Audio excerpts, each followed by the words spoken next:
നമുക്ക് നല്ല ഒരു കൂർക്ക മെഴുക്ക് പുരട്ടിയുടെ റെസിപ്പി നോക്കാം.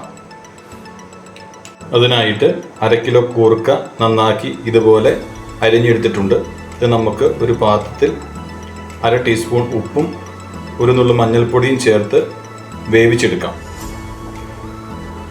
അടുത്തതായി അതിലേക്ക് വേണ്ടത് 8 അല്ലി ചെറിയുള്ളി ചതച്ചെടുത്തിട്ടുണ്ട്. അതുപോലെ 8 അല്ലി വെളുത്തുള്ളി ചതച്ചെടുത്തിട്ടുണ്ട്. 5 പച്ചമുളക് ചതച്ചെടുത്തിട്ടുണ്ട്. കുറച്ച് കറിവേപ്പില, കുറച്ച് തേങ്ങാക്കൊത്ത്. പച്ചമുളക് ചേർത്താണ് ഈ മെഴുക്ക് പുരട്ടി റെഡിയാക്കുന്നത്. കൂർക്ക ഇതുപോലെ വേവിച്ചെടുത്തിട്ടുണ്ട്. ഇനി നമുക്ക് മെഴുക്ക് പുരട്ടി റെഡിയാക്കാം. അതിനായിട്ട് ഒരു പാത്രം അടുപ്പത്ത് വെച്ച് കൊടുത്തിട്ടുണ്ട്. നമുക്കിതിലേക്ക് വെളിച്ചെണ്ണ ചേർത്ത് കൊടുക്കാം.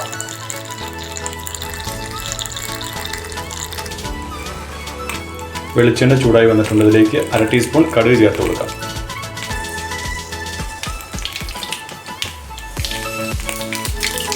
ഇനി ഇതിലേക്ക് തേങ്ങ ചേർത്ത് കൊടുക്കാം.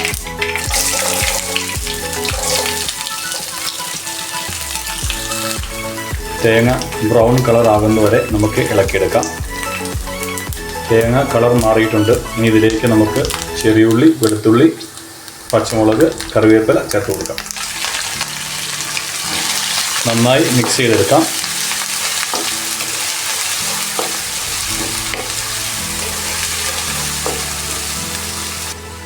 അര ടീസ്പൂൺ ഉപ്പും 1/4 ടീസ്പൂൺ മഞ്ഞൾപ്പൊടി കൂടി ചേർത്ത് കൊടുക്കാം.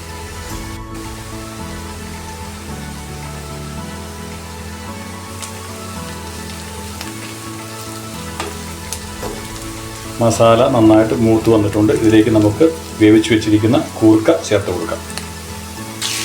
നന്നായിട്ട് മിക്സ് ചെയ്ത് കൊടുക്കാം. ഒരു 2-3 മിനിറ്റ് നന്നായിട്ട് ഇളക്കിയെടുക്കാം.